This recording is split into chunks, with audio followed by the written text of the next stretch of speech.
Some 200,000 Israelis have been internally displaced because of the war and constant attacks from Hezbollah in Lebanon.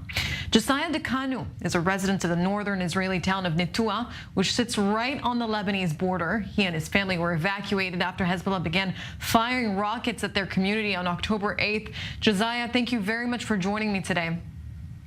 Thank you. Thank you for having me.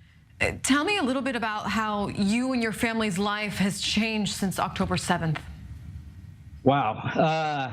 October 7th. Well, by the 8th, we were retrofitting bomb shelters.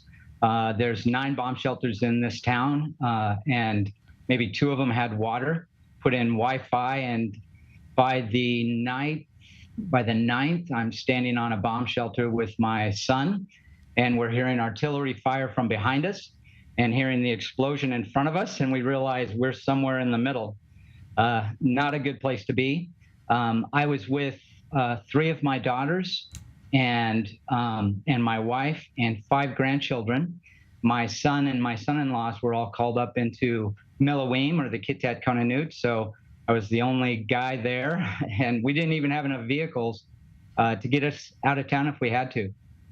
And tell us a little bit about your life now. Where are you and your family located now?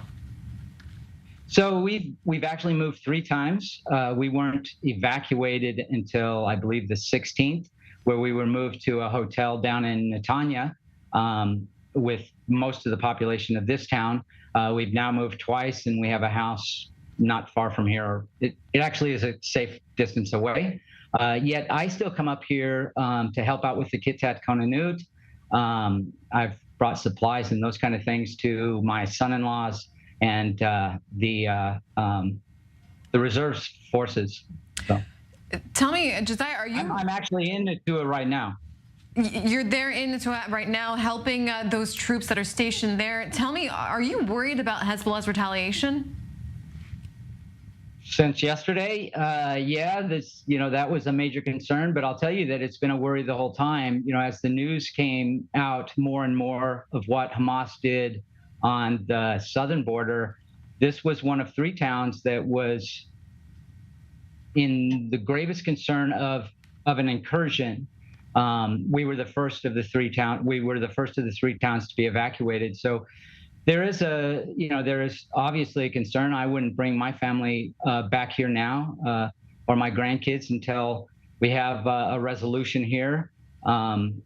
But there are heroes in this town. There are heroes. There are heroes that left the town and were evacuated to get out of the way of the IDF so they could do their job. And there are heroes that stayed to help. And I'm surrounded by heroes. So it's truly as frightening as it is, it's the privilege of my life.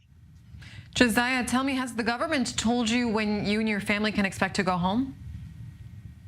No. No.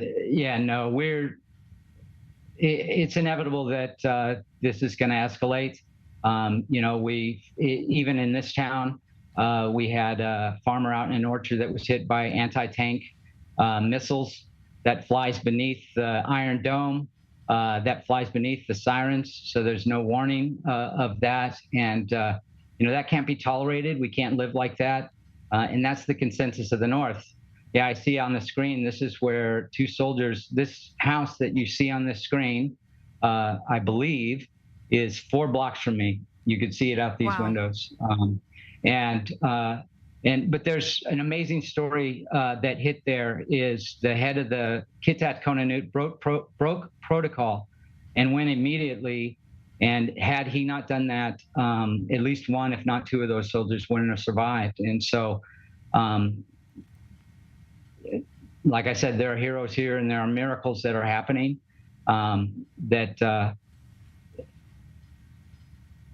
Tell me, you mentioned that your house is so close to the border that sometimes those missiles, you're caught in between the missile and the target, and that there aren't even rocket sirens. How much time do you have to run to shelter?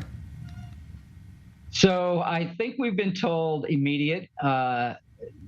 We've had sirens where it's the blast happens maybe 10 seconds. I've also been told 15 seconds. We have a safe room in this house. My office is this is a makeshift office because my office was a safe room that we turned into our kids' sleeping room for the first week or week and a half. But we're staying safe. The family is safe, and the folks here are very, very vigilant. Everyone in this town right now knows points of what you call line of sight, right?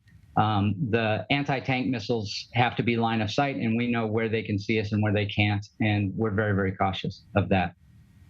Josiah DeCanu, I stay safe, and I sincerely hope you and your family will be able to go home soon in the near future. Thank you very much. And you too. Thank you.